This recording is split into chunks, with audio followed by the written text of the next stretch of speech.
A ver, Oliver. Pues sería los datos que más calcularíamos sería la exactitud y la precisión de un método, ¿no? Y para tener esas dos cualidades, ¿qué necesitamos calcular? Porque no vemos la exactitud y la precisión de manera directa. ¿Qué la Eh, describe? la media, las desviaciones, su relación con los resultados esperados. Entonces, de la estadística descriptiva, vamos a calcular media. De todos ustedes, van a estar representados por una persona que tiene cualidades que los representa. ¿Qué es lo que tienen en común denominador ustedes para que esa persona los represente? Así los datos, ¿sí? Por supuesto que cada dato puede tener características propias, pero ¿qué lo identifica a todos? Ajá. Lo que tienen en este momento en común es que todos pertenecen al grupo. ¿Cuál grupo? ¿A qué grupo pertenecen?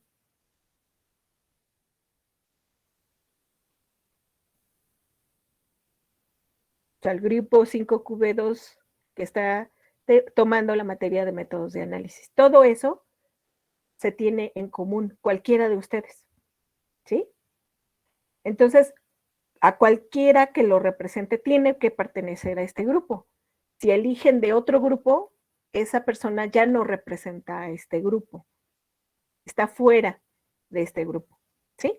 Entonces, nos conviene calcular la media como el representante de todos nuestros datos. Y también mencionaron la desviación estándar, que es una medida de dispersión de datos, ¿sí? ¿Sí se acuerdan o no? Ahora, la media, o sea, nosotros vamos a generar datos y si tenemos una distribución normal, graficamos todos nuestros datos por la frecuencia de eventos. La mayoría, pues van a estar en la parte central, que es lo que representa la media. Pero eso no quiere decir que todos los datos son exactamente la media, sobre todo porque son datos experimentales. Entonces vamos a tener en una curva normal datos por arriba de la media, por abajo de la media. Y establecemos el intervalo de confianza. Ahora, va a depender de las características de esa muestra que representa a la población, cómo fue tomada. Desde la estrategia que usamos para tomar una muestra representativa, desde ese momento no hay método que sea 100% perfecto. Vamos a generar algunos errores, por la estrategia que se usa en el muestreo, porque no estamos representando a exactamente todos los datos en el universo, sino tomamos una porción, porque es imposible trabajar con toda la población, ¿sí? Bueno, ahora, va a depender mucho cómo sea ese universo.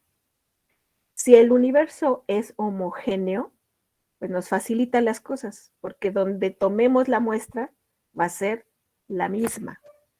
Y entonces podemos limitar el intervalo de confianza. La muestra que usemos toda es similar. Si es una muestra, una población altamente heterogénea, entonces tenemos que ampliar el intervalo de confianza, porque si restringo el intervalo de confianza, la probabilidad de que esa muestra no sea representativa es muy alta.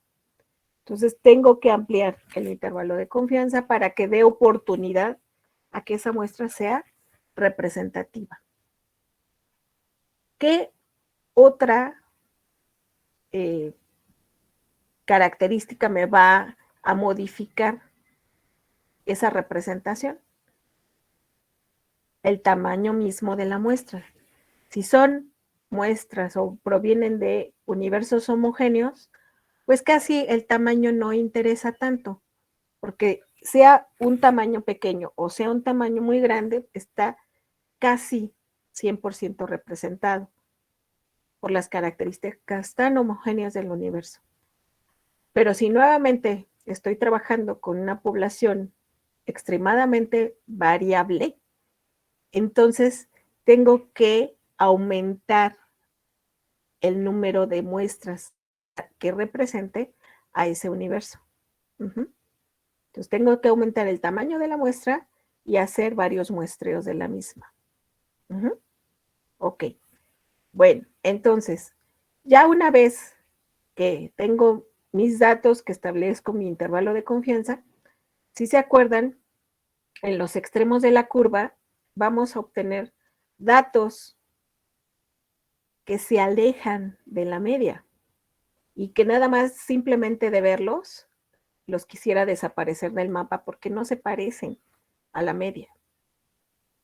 A nivel técnico, pues así como que voltea a todos lados, lo veo feo y lo quito, ¿sí? A este nivel ya no podemos estar haciendo cuchareos de datos, porque no sabemos la relevancia que tenga ese dato a pesar de que esté muy alejado de la media.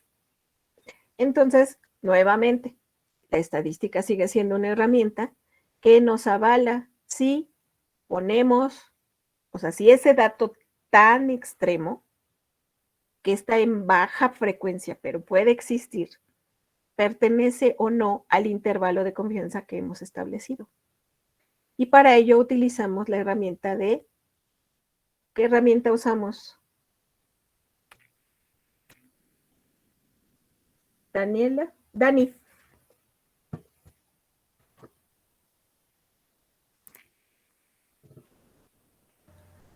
¿Para qué, profesora? Disculpe. Para avalar si ese dato, que está, sus características son tan diferentes a la media. O sea, si se acuerdan del comportamiento normal de la curva, estamos hablando de la parte donde están los extremos, donde la frecuencia es muy baja.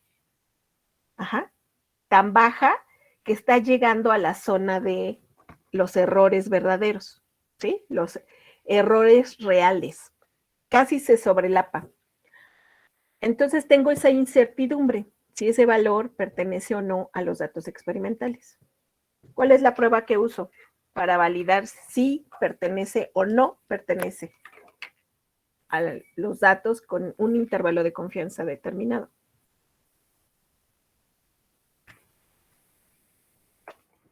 ¿Qué prueba hago?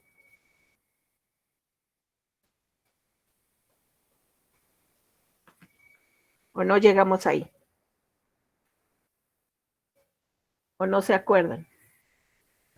Ay, yo no recuerdo, profesora. Porque por eso pregunto en dónde nos quedamos. Y si llegamos a F de Fisher, es que todo eso ya lo revisamos. Era la prueba de Q de Dixon. Exacto. Entonces, mediante la Q de Dixon, es que valoramos si ese valor forma parte o no de los datos experimentales. ¿Y en qué consiste?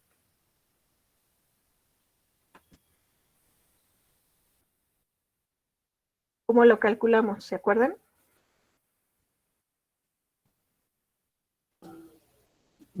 Creo que era valor absoluto de la diferencia entre valor cuestionable y el vecino más cercano entre el rango. Y luego, ya que hicimos el cálculo, ¿qué pasa? Se puede descartar si... Bueno, se puede descartar un resultado sospechoso. ¿Pero cómo? De O sea, Se compara con una que ya está establecido en tablas, entonces ya de ahí se decide si se rechaza o se acepta.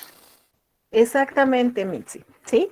O sea, lo tengo que comparar. Lo que estoy calculando lo tengo que comparar con una tabla que se llama precisamente de Q de Dixon, con 95% de confianza.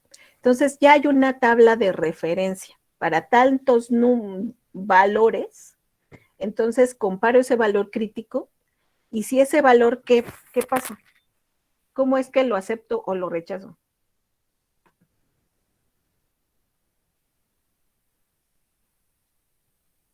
Se hace una prueba de hipótesis.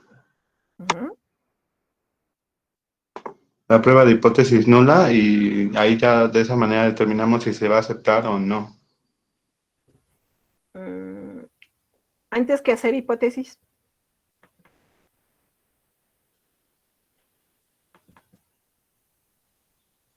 Si Q es mayor que la Q crítica, pues se rechaza el valor. Entonces, para eso tengo mi tabla, ¿sí? Porque en la tabla está el valor crítico. Entonces, si el valor calculado es mayor al valor crítico, rechazo el valor sospechoso, el que está en prueba. Si es igual o menor, entonces forma parte de mis datos experimentales. Así se vea tan extremo el valor, forma parte de los datos experimentales y se queda. Ajá. ¿Sí?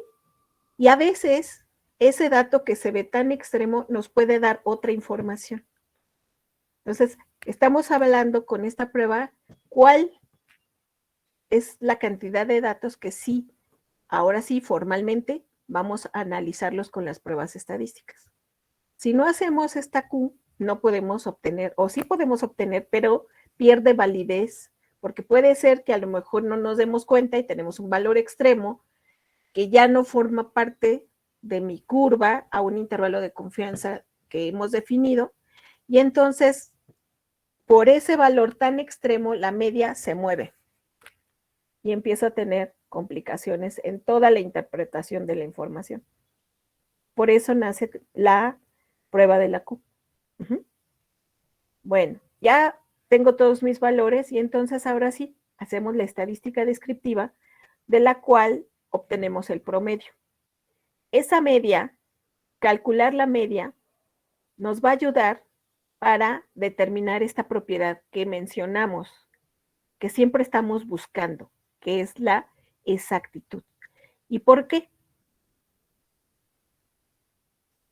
Porque cada vez que hacemos, mientras mayor número de determinaciones hagamos, la tendencia por probabilidad que nos acerquemos al valor verdadero se incrementa.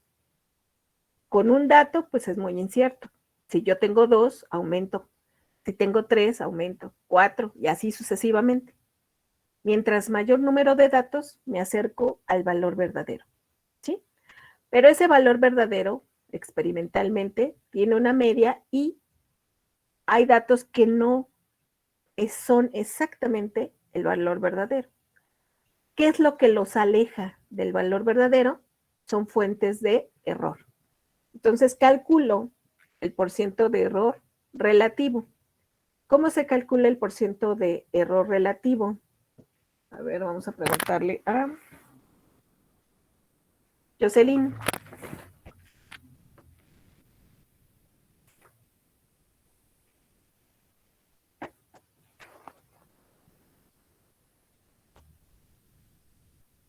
Sí, aquí, profe.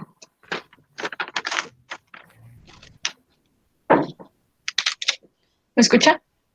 ¿Cómo se calcula?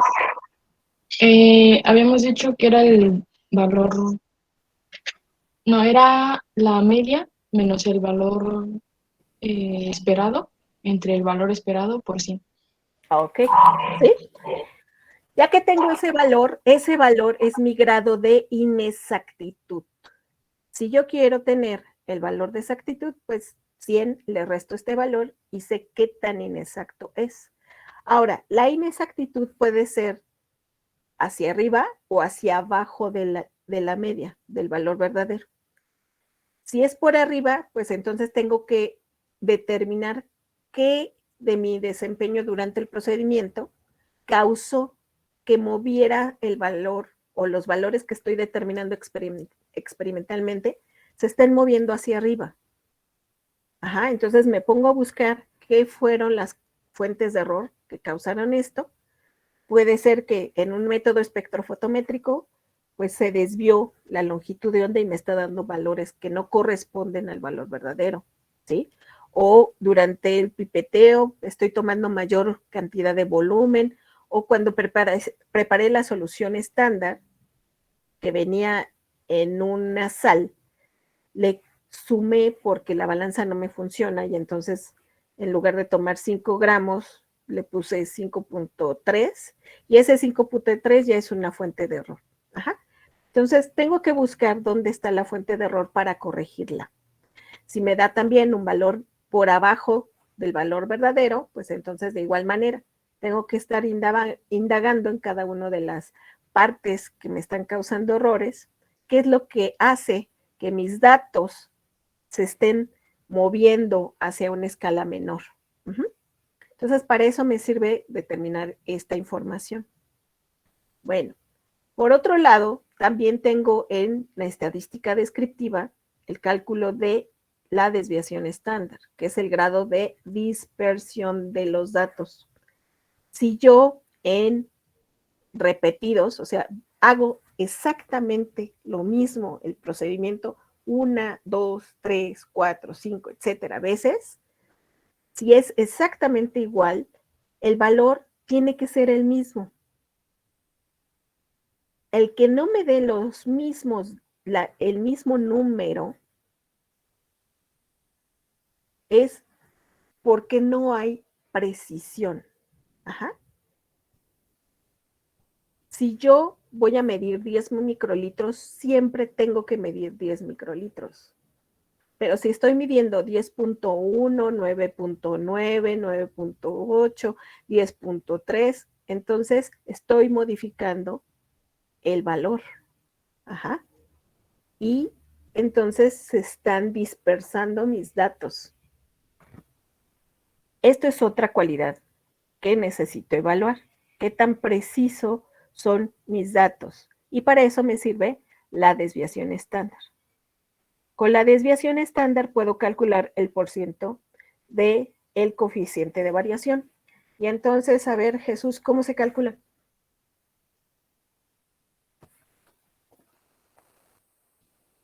Enrique Ramírez, ¿El porciento de qué, profesora? del coeficiente de variación.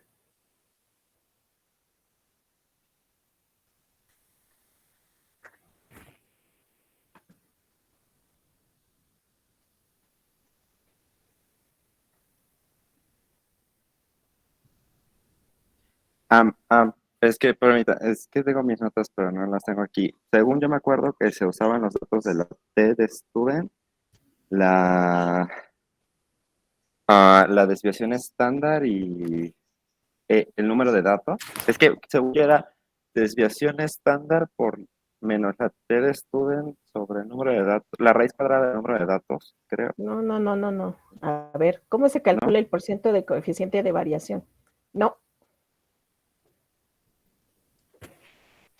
Era la desviación estándar de la muestra entre la media por 100. Exacto. Ajá. Entonces calculo con la desviación estándar, la divido entre la media y lo multiplico por 100. Y eso me va a dar, o sea, si es el cálculo de porciento de coeficiente de variación, y al mismo tiempo es el grado de imprecisión, el grado de dispersión de los datos. Ajá. ¿Qué tanto me alejo? O sea, tengo un valor y por qué me muevo hacia valores mayor o menor. ¿Cómo se están moviendo mis datos? ¿Sí? Y si necesito saber la precisión, pues a 100 le resto ese porcentaje y obtengo la precisión. ¿Ok? Entonces, así es como puedo evaluar el desempeño de un analista, el funcionamiento de unas técnicas, etcétera. Ustedes en el laboratorio están revisando los protocolos para determinación de proteínas totales. Están aprendiendo cómo se hace. Hay muchos en el mercado, muchos diferentes. Cómo se hace con el ácido bisinconínico. Y revisaron los fundamentos.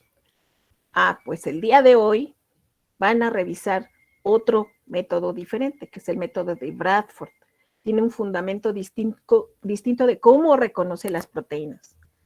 En el bisinconínico, pues identificaba la presencia de 4 enlaces peptídicos, porque el cobre forma un complejo de coordinación y luego, ya que una vez que se forma la proteína, se desestabiliza en estructura, expone a algunos grupos funcionales y esos son con los que interactúa el ácido bisinconínico para darnos un complejo colorido de color morado. Entonces, es una reacción de identificación indirecta.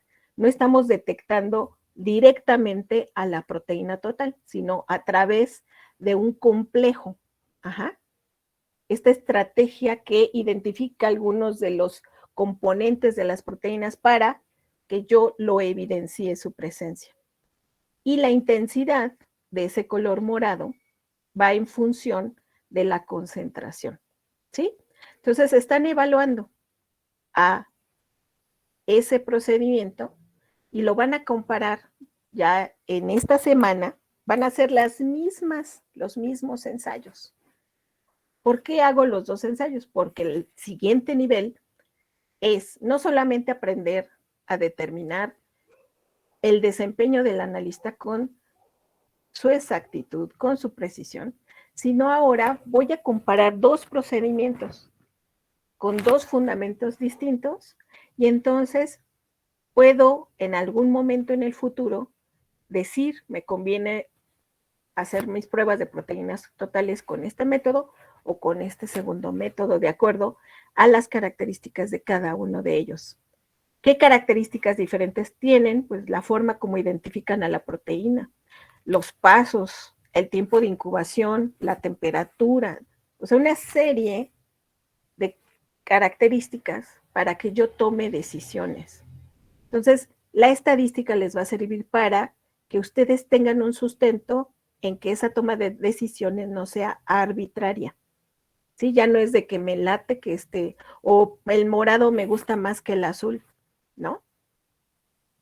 O sea, a veces nuestra elección puede ir en ese sentido, pero a nivel profesional, o sea, si son 2 técnicas iguales, pues a lo mejor sí puedo elegir el color porque se ve más bonito. Uh-huh. Pero a lo mejor es mucho más caro que el que desarrolle un color que no me gusta. Ajá. Entonces, vean cómo las decisiones debe de considerar objetividad en primer lugar. Porque antes de que me emocione por los colores, que son cosas subjetivas, lo más relevante es que los datos generados de esa técnica sean verdaderos. Eso es lo que, en primer lugar, debo de evaluar en la elección de una técnica. ¿Sí? Bueno. Y entonces, vamos a retomar esa parte en donde vamos a comparar 2 métodos. ¿Dudas hasta aquí? ¿Alguien se quedó con preguntas, dudas? ¿No le quedó claro alguna parte de lo que hemos hablado? No, profesora. Bueno, entonces vamos a compartir.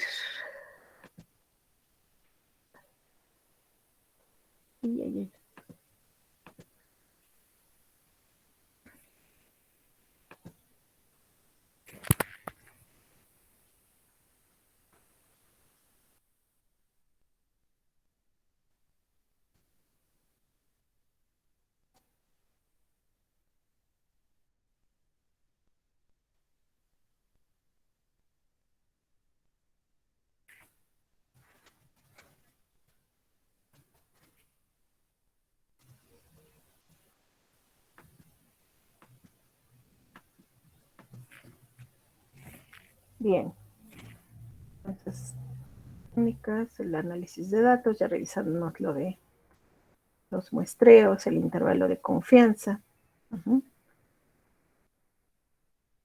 Son los valores extremos, la prueba de Dixon, las mediciones descriptivas, inferencial. Nos faltó mencionar lo de las curvas de calibración. que eso lo hacemos con un estándar, que son los que usaron, y la característica del estándar es una sustancia que tiene un alto grado de pureza y conocemos su concentración. De la curva de calibración, a partir de este estándar, podemos poner diferentes concentraciones y necesitamos esa parte lineal donde la respuesta del aparato incrementa o decrementa de manera proporcional a esas variaciones de concentración y necesariamente necesitamos que la relación sea en línea recta para poderla utilizar en la estadística inferencial. Ya teniendo la curva de calibración, puedo determinar una muestra y lo interpolo en la curva. Ok. ¿Qué tan válida esa curva de calibración? Pues es cuando calculo el coeficiente de correlación, que en tanto correlaciona los incrementos de la variable dependiente con las variaciones de la variable independiente. Y ese valor que espero es 1. ¿Sí? Algunas técnicas son muy sencillas que alcancen ese coeficiente de correlación. Hay otras que me pueden dar mucha dispersión de datos y entonces puedo llegar a tener un valor de coeficiente de correlación bajo. ¿Hasta qué valor puedo aceptar esa curva de calibración como mi referencia? Pues lo mejor es que no disminuya más de 0.9, porque hay algunas técnicas que muy difícilmente vamos a alcanzar el 1 o el 0.9999, ¿sí? Como es la determinación de enzimas. Como la determinación enzimática depende de muchas variables en su medición, entonces por eso podemos tener una fluctuación mayor de datos, ¿sí? Pero si tenemos una correlación de 0.7 en una curva de calibración empleando un estándar, lo recomendable es repetir la curva, ¿sí? Ya un 0.7 y dar resultados por inferencia empleando esa curva deja de tener validez. Entonces, lo mejor es repetir la curva. Si repito la curva y los datos me vuelven a dar con 0.7 de coeficiente de correlación, entonces empiezo a buscar cuál es la fuente de error. Y lo primero, pues, es revisar al estándar. ¿Qué es lo primero que debo de revisar del estándar? Su fecha de caducidad, porque todos los estándares también caducan. Si muchos de ellos, por el alto grado de pureza, los puedo conseguir como sales, entonces tengo que corroborar que no se hayan hidratado, porque ahí hay una buena fuente de error. Tengo que usar desecadores y en los frasquitos siempre me dan las indicaciones de cómo conservarlos. A temperatura ambiente, a 4 grados, a menos 20, a menos 80. Entonces tengo que conservarlo en las condiciones que me establecen en los frasquitos, ¿sí? Si es una alícuota que estoy congelando y descongelando, pues de antemano sé que de tanto congelar y descongelar, pues ya tengo que tirarla. Así me haya costado muy caro. Entonces lo ideal es que recibo y hago alícuotas pequeñas para si le voy a desperdiciar un estándar, no desperdicie todo. Y así, o sea, tengo que asegurarme que las condiciones de mi estándar fueron correctas. Si ya no funciona, pues entonces tengo que eliminar este estándar y utilizar uno nuevo. Los estándares para calibrar los aparatos también tienen fecha de caducidad. Voy a tirar un filtro que me sirve como estándar para determinar los espectros de absorción. No lo tiro a la basura. Lo envío nuevamente a la compañía donde lo compré y me vuelve a certificar el estándar. Y ya me entrega otra ficha técnica con una nueva fecha de caducidad. ¿Sí? Bueno, entonces ahora vamos a utilizar la estadística para evaluar dos métodos. Y en muchas ocasiones, ustedes ya cuando estén trabajando, puede ser que estén trabajando ya por bastante tiempo con un método, vamos a decir que es el método para determinación de proteínas totales. Y entonces van a llegar pues los representantes, ¿no?, farmacéuticos, que les muestran una nueva forma de determinar proteínas totales y pues siempre nos dicen que tiene super mega mejores cualidades. Y entonces les dicen, pues usted es el que toma la decisión si vale la pena que lo compremos o no. Entonces, en eso de que usted tiene la decisión, pues tenemos que poner en comparación con las mismas pruebas para tomar la decisión de si nos conviene comprar el nuevo o no, nos quedamos con el que ya tenemos, ¿sí? Bueno, entonces para ello vamos a hacer una comparación en el desempeño metodológico. Podemos comparar a dos personas, ajá, podemos comparar dos técnicas, o sea, siempre comparamos dos. Y entonces aquí sí, más que en las propiedades individuales, en la comparación de dos técnicas o de dos analistas, etcétera, o de dos aparatos o de dos laboratorios, vamos a establecer hipótesis. Entonces, nuestras hipótesis siempre son complementarias. Mientras una dice no, la otra dice sí. Siempre. Ajá, siempre. Entonces, la hipótesis nula la vamos a redactar como que no hay diferencia estadísticamente significativa. Esto se los pongo hasta en negritas, porque sí es importante redactar qué es lo que vamos a probar, ¿sí? Que no hay diferencia estadísticamente significativa entre lo observado y esperado de una propiedad. Aquí se los puse general. Si estamos midiendo, ¿cuáles son los dos parámetros que vamos a estar revisando en este curso? Exactitud y precisión. Entonces, si vamos a analizar exactitud, pues tenemos que poner, no hay diferencia estadísticamente significativa en la exactitud entre el método 1 y el método 2, el método de prueba y el método de referencia, ¿sí? Y esta hipótesis requiere de un criterio de aceptación. Si no ponemos criterio de aceptación, ¿qué lo valida? Pues queda en el aire. Entonces, ¿qué lo va a aceptar? Esta frase se acepta siempre y cuando lo que calculemos va a ser menor o igual al valor de referencia o valor de tablas, ¿sí? Bueno, también tenemos que redactar la hipótesis alternativa. Se representa por HA. Si en el primer caso no hay diferencia, pues en el segundo caso sí hay diferencia. O podemos poner nada más hay diferencia. Hay diferencia estadísticamente significativa. ¿En qué parámetro? Precisión o exactitud. ¿Qué estamos evaluando? Lo ponemos aquí. Entre método de prueba y método de referencia, y también requiere de su criterio de aceptación. ¿Cómo vamos a aceptar la hipótesis nula? Pues el criterio de aceptación es lo que complementa al criterio de aceptación de la hipótesis nula. En este caso, el calculado son valores que son iguales o menores al valor de tablas. Lo que queda es que el criterio de aceptación de la hipótesis nula es que el calculado sea mayor al de tablas. Ajá. ¿Sí se entiende esto? Siempre vamos a utilizar estas dos hipótesis, cada hipótesis con su criterio de aceptación. Y tenemos que aceptar o la hipótesis nula o la hipótesis alternativa.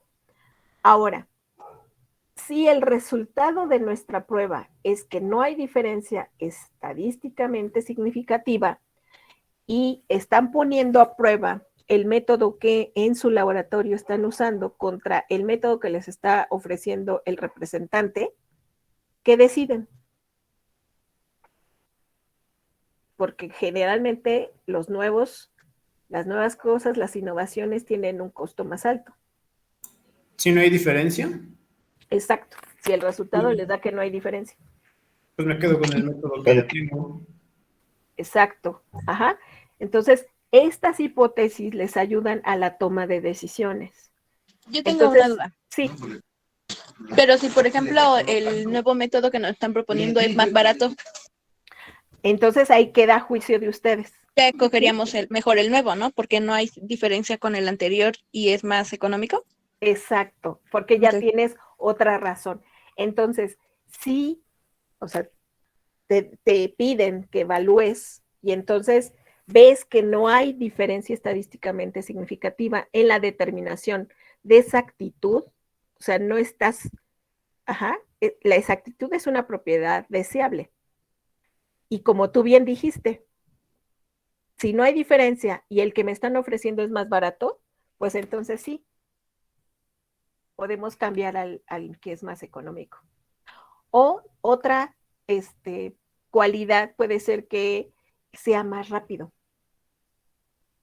Sobre todo en el área clínica, es bueno, también en el industrial, como bien se dice, el tiempo es oro. Ajá. Mientras más rápido hagamos pruebas, pues todo ayuda. O sea, en este periodo de pandemia y que, pues sobre todo a inicio de 2022, donde la gran mayoría de las personas en la Ciudad de México se estaban infectando, pues entonces conviene un procedimiento donde yo pueda determinar 1,000 personas a la vez, ¿no? Si el costo es el mismo que hacerlo de 5 en 5, de 10 en 10, pues entonces me voy al otro, el que puedo determinar 1,000, porque la necesidad es hacer determinaciones lo más rápido posible. Entonces, así tienen perfecta razón. Así es como se toman las decisiones. Pero, pues tengo que sostenerme de un cálculo estadístico. Aquí es en donde pongo mis hipótesis, veo que no pongo en tela de juicio la exactitud, que es algo deseable, y entonces pongo a decisión otras cualidades, que puede ser costo, que puede ser rapidez, ajá, etcétera. Entonces, vean las implicaciones que tiene esta comparación avalada por estadística. Ahora, si lo que se acepta es la hipótesis alternativa, es que me está diciendo que al comparar los métodos, sí hay diferencia estadísticamente significativa. Entonces, ¿qué hago para mi toma de decisión?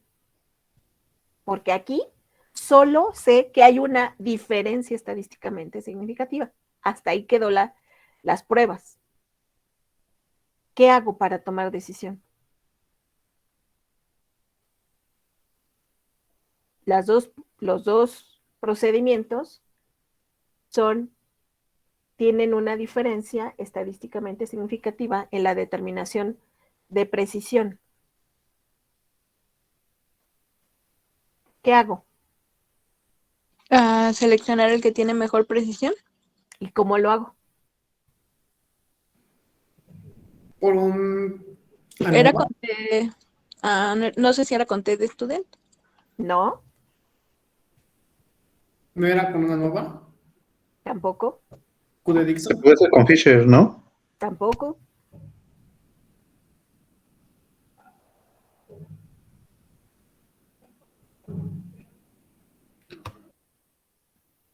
Comparando los porcentajes de precisión. ¿Y cómo lo hago?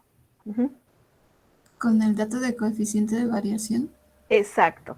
Entonces me voy a pruebas individuales de porciento de coeficiente de variación para saber cuál de los dos es más preciso. Muy bien, niños. Entonces, vean cómo elijo la prueba para tener qué información, ¿sí?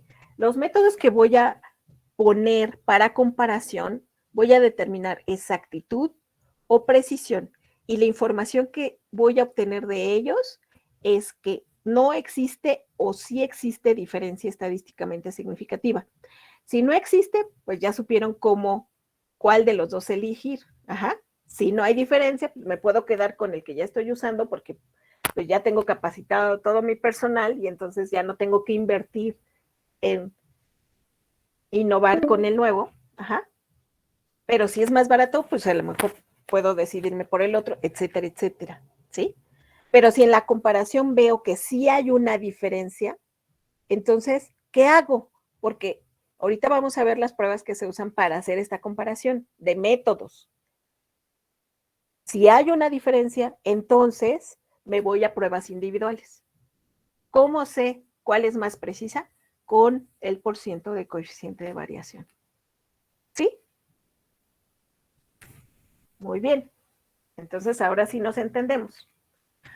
Si quiero comparar la exactitud entre métodos, utilizo la prueba de Student, ajá, para estas hipótesis de comparación de métodos, para evaluar si hay o no diferencia estadísticamente significativa en exactitud.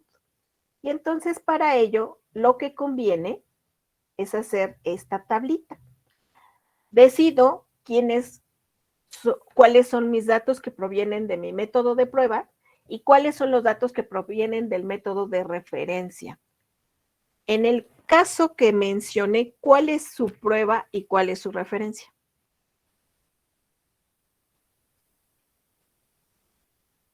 La prueba sería el nuevo método de análisis y el dato de referencia sería el método que ya estamos utilizando, ¿no? Ajá, muy bien, ¿sí? Entonces, el referencia es el que yo ya estoy, el que tengo ya estandarizado, que estoy trabajando en mi laboratorio, esa es mi referencia. El de prueba es el que me quiere vender. Ajá. Vamos a ver, ¿sí? Entonces, hago mi listita de datos, hago varios repetidos del mismo ensayo y pongo aquí los valores y siempre se recomienda que los ordenemos. Yo generalmente uso de menor a mayor el valor, tanto de uno como del otro, ¿sí? Ahora, ustedes en el laboratorio están revisando el método o la técnica de BCA y el de Bradford. ¿Cuál es el de prueba y cuál es el de referencia? Pues el de BCA sería el de referencia y el de prueba sería el de Bradford. ¿Por qué? Porque el de BCA lo vimos reciente, bueno, antes, y bueno, el de Bradford, bueno, lo terminamos de ver y el de Bradford es el que vamos a ver hoy. Ok, esa puede ser una razón. Yo lo revisé primero y después. Ajá, ¿qué otra forma? Perdón, era por el año en el que fueron inventados. Entonces, nos había comentado la profesora Gaby que el de referencia va a ser el más antiguo. Exacto. Que en este caso creo que es el bisinconínico. Ahí busquen bien cuándo inventaron bisinconínico y cuándo inventaron Bradford. Bradford, busquen los artículos originales. Bradford se inventa creo que 75, 76, 1975 o 1976 y BCA me parece que aparece en los 80. Entonces, eso es súper buen punto. ¿Cuál es cuál? Pues normalmente todo mundo acepta que el de referencia sea el que se inventó primero, ¿sí? Pero también lo que mencionó su compañero es válido. O sea, yo revisé primero una técnica y para mí esa es mi referencia, ¿sí? Entonces hay que analizar, tomando como referencia esto por esta razón. Por eso los analicé de este modo, ¿ok? Sí, cierto. BCA fue en el 85 y Bradford en el 76. Ya ven. No me falla la memoria, no me falla. Y les recomiendo que busquen los artículos originales porque van a tomar de allí bastante información. Bueno, ¿cuántos minutos nos quedan con este enlace? 6 minutos. Ok, bueno, creo que sí me alcanza. Ok, entonces ya que los tengo ordenados en mi tablita, entonces para la prueba de Student, ahora voy a manejar una estadística de datos, ¿sí? No de individuales, sino datos de comparación. Y para hacer mi estadística de datos de comparación, entonces tengo que realizar esta nueva columna para generar lo que se llaman los DIs, que son mis datos de comparación. Y el DIs es igual a la resta entre el dato de prueba menos el dato de referencia. Entonces, por eso les digo que mejor los ordenen aquí, de menor a mayor, y hacen aquí su diferencia para obtener sus DIs. Ya que tengo los DIs, entonces sumo y saco promedio de esos DIs. Es como si sacara